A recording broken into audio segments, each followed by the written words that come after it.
Hello student, welcome to my channel सरमन lecturer. आज का ये वीडियो क्लास 10 सामाजिक विज्ञान के लिए सबसे ज्यादा इंपॉर्टेंट है। आज हम लोग क्लास 10 सामाजिक विज्ञान में जो आपका चैप्टर नंबर फर्स्ट है, यूरोप में राष्ट्रवाद का उदय, उसमें सभी महत्वपूर्ण प्रश्न को एक वीडियो में देखने वाले हैं।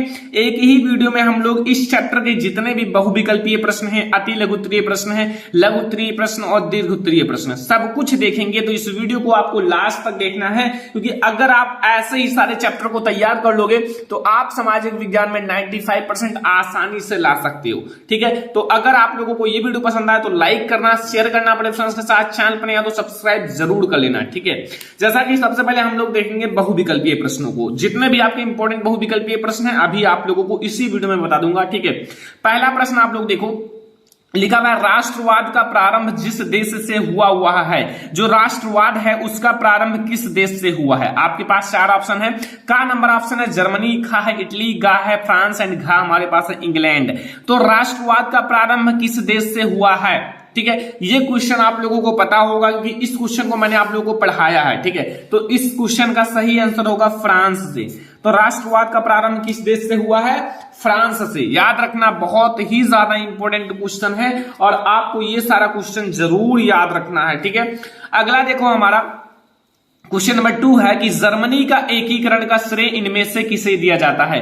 जो जर्मनी का एकीकरण हुआ है उसका श्रेय इन चारों में से किसे दिया जाता है? ठीक है, तो ऑप्शन नंबर का है ऑटोमान बिस्मार्क को, खा है विलियम प्रथम को, या गा है हिटलर को, या फिर हमारा मैथ्सिनी को।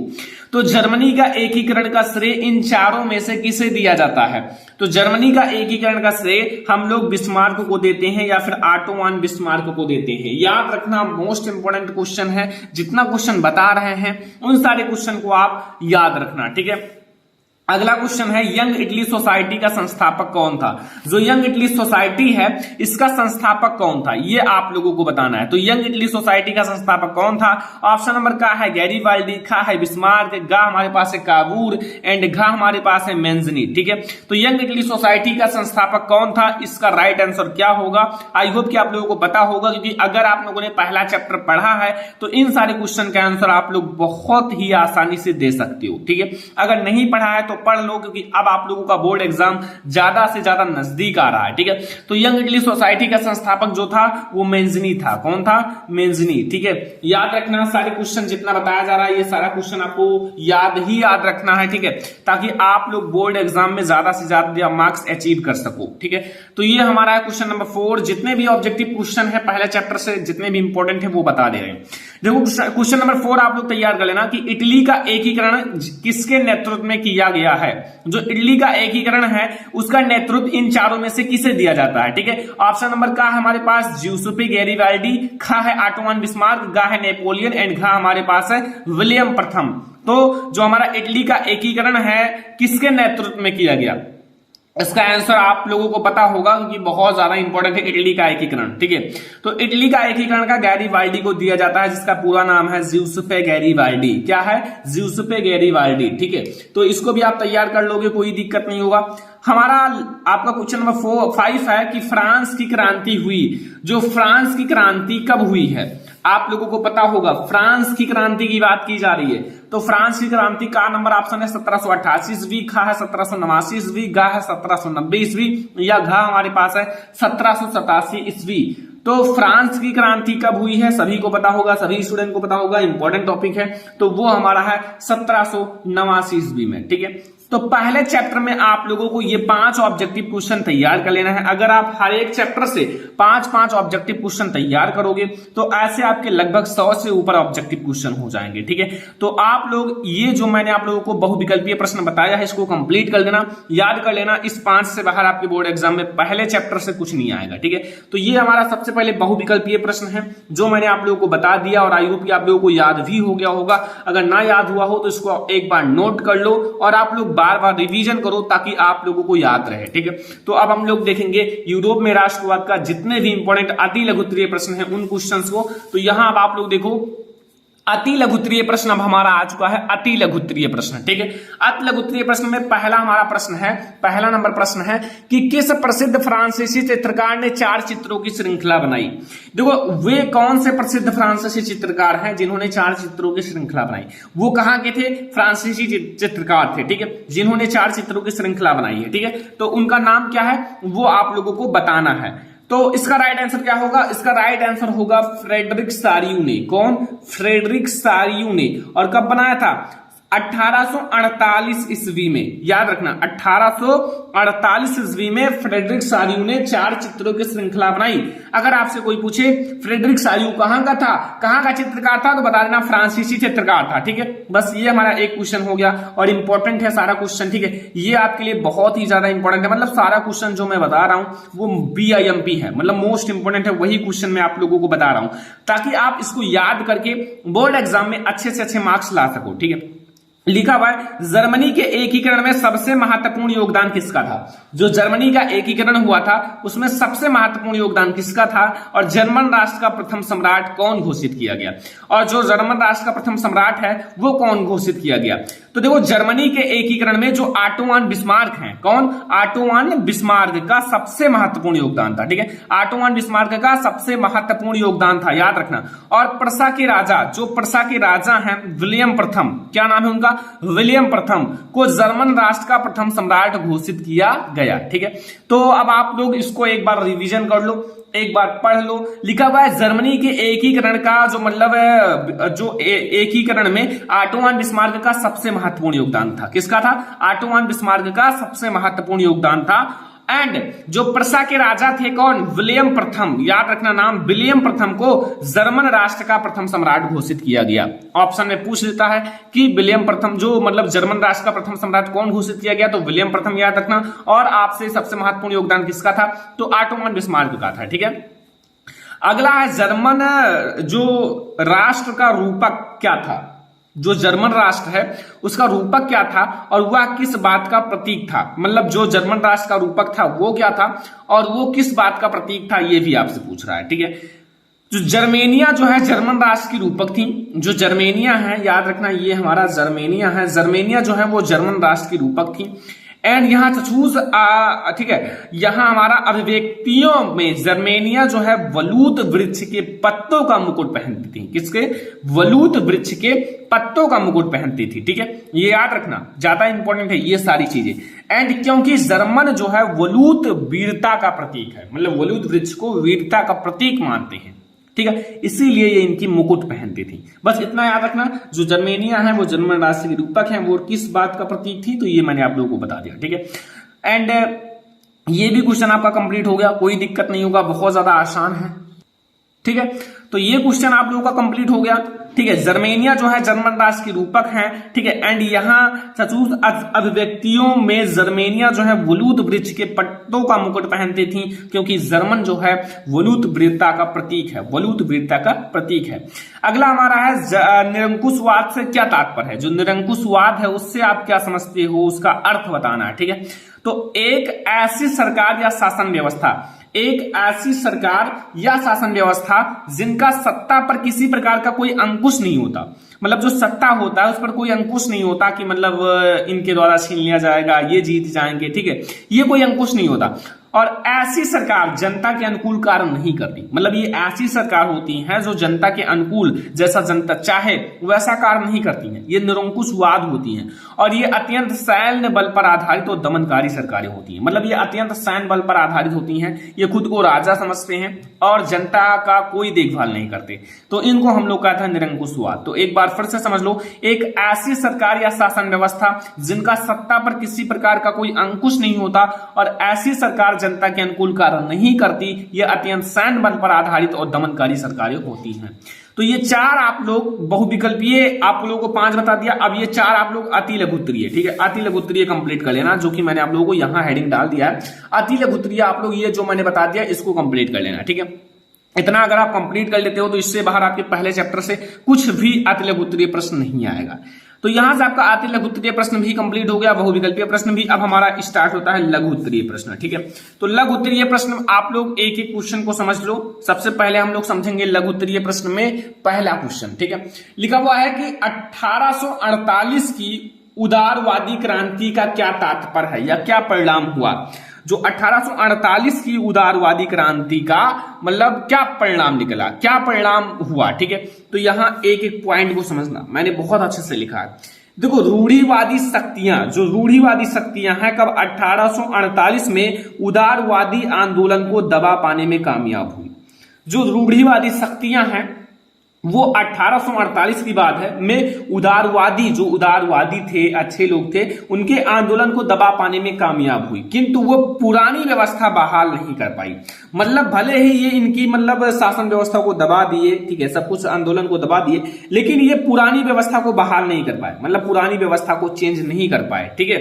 एंड राजाओं को यह समझ में आना शुरू हो गया था कि उदारवादी राष्ट्रवादी क्रांतियों को रियायतें देकर ही क्रांति को समाप्त किया जा सकता है।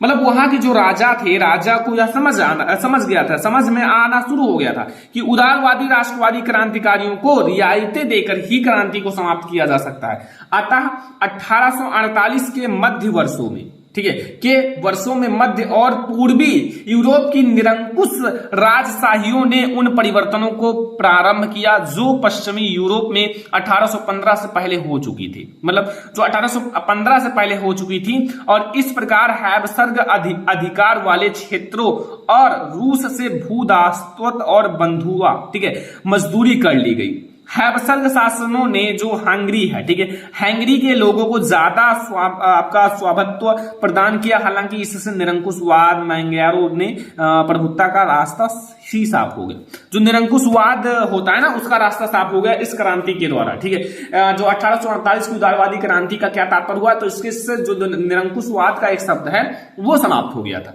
ठीक है। खुद को राजा समझना, यह सब समाप्त हो गया था इस क्रांति के बाद। तो यहां से आपको ये भी क्वेश्चन बहुत अच्छे से समझ में आ गया। एक बार और दोबारा देख लो, अगर ना समझ में आया हो दोबारा आप नोट कर लेना कि रूढ़िवादी शक्तियां जो है 1848 में उदारवादी आंदोलन को दबा पाने में कामयाब हुई, किंतु वे पुरानी व्यवस्था बहाल नहीं कर पाई और राजाओं के यह समझ में आना शुरू हो गया था कि उदारवादी राष्ट्रवादी क्रांतिकारियों को रियायतें देकर ही क्रांति को समाप्त किया जा सकता था। अतः 1848 के वर्षों में मध्य और पूर्वी यूरोप की निरंकुश राजशाहियों ने उन परिवर्तन को प्रारंभ किया जो पश्चिमी यूरोप में 1815 से पहले हो चुकी थी, मतलब 1815 से पहले। इस प्रकार हैबसबर्ग अधिकार वाले क्षेत्रों और रूस से भूदासवत और बंधुआ मजदूरी कर दी गई। हैबसबर्ग शासकों ने हंगरी के लोगों को ज्यादा स्वामित्व प्रदान किया, हालांकि इससे निरंकुश मैंगैरो के प्रभुत्व का रास्ता साफ हो गया, ठीक है। अब हमारा अगला वेरी इंपॉर्टेंट क्वेश्चन है, लिखा हुआ है कि जर्मन एकीकरण की प्रक्रिया का संक्षेप में पता लगाएं। जो जर्मनी का एकीकरण हुआ था उसको आप लोगों को परिभाषित करना है, अच्छे से पता लगाना है, संक्षिप्त में टिप्पणी लिखना है, ठीक है। लघु उत्तरीय प्रश्न में पूछा जाता है। तो लिखा हुआ राष्ट्रवादी भावनाएं जो है मध्यवर्गीय जर्मन में काफी व्याप्त थी। जो राष्ट्रवादी भावनाएं हैं वो मध्यवर्गीय जर्मन में, जो मध्यवर्गीय में आते थे ना लोग, उनमें काफी ज्यादा व्याप्त थी। उन्होंने 1848 में जर्मन महासंघ के विभिन्न इलाकों को जोड़कर एक निर्वाचित संसद द्वारा शासित राष्ट्र राज्य बनाने का प्रारंभ किया। कब की बात है? 1848 में जो जर्मन महासंघ के विभिन्न इलाके हैं उनको जोड़कर एक निर्वाचित संसद द्वारा शासित राष्ट्र राज्य बनाने का प्रयास किया। और आगे हमारा है, आगे समझ लो आप लोग, मगर इस पहल को राजाशाही और फौज की ताकत ने मिलकर दबा दिया, ठीक है, दबा दिया। और उनका जो है प्रसा के बड़े भूत स्वामियों ने भी समर्थन किया। उसके बाद प्रसा ने राष्ट्रीय एकीकरण के आंदोलन का नेतृत्व संभाल लिया। उसका मुख्यमंत्री जो है ऑटोवान बिस्मार्क इस प्रक्रिया का जनक है। जो ऑटोवान बिस्मार्क है इस प्रक्रिया का जनक है।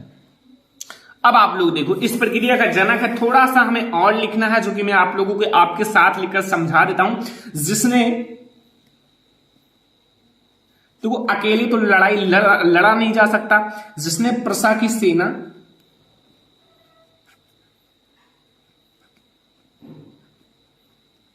जो प्रसा की सेना है और नौकरशाही की मदद ली और जो नौकरशाही है उनकी मदद ली। ठीक है, क्योंकि क्रांति बहुत बड़ी बात है, नौकरशाही की मदद ली। अब इन्होंने मदद ली तो फिर क्या हुआ कि मदद लेने के बाद क्या हुआ कि 7 वर्ष के दौरान, यानी कि 7 वर्ष के बाद, 7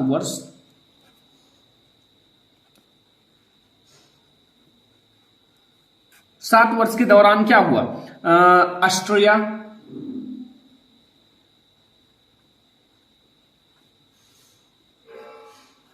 ऑस्ट्रिया एंड डेनमार्क, ध्यान से समझना, मेन पॉइंट अब आता है, और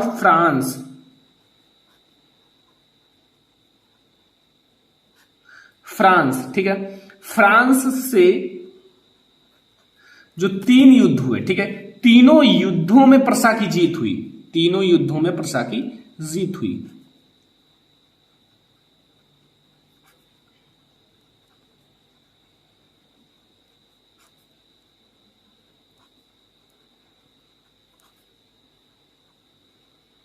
अब जब तीनों युद्धों में प्रशा की जीत हुई तो क्या हुआ, जब इनकी तीनों युद्धों में प्रशा की जीत हुई तो एकीकरण की प्रक्रिया पूरी हुई। तब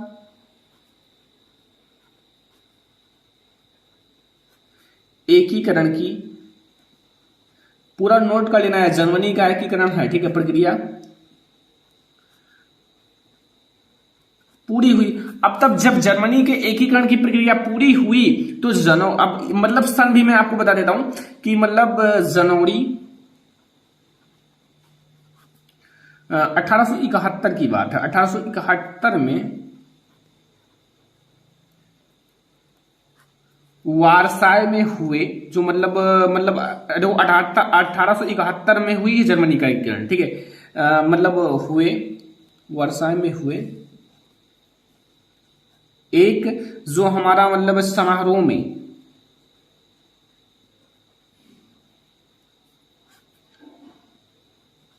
राजा विलियम प्रथम को, ये प्रशा के राजा थे, याद रखना, राजा विलियम प्रथम को जर्मनी का सम्राट घोषित किया गया, प्रथम सम्राट, ठीक है, या जर्मनी का सम्राट घोषित किया गया।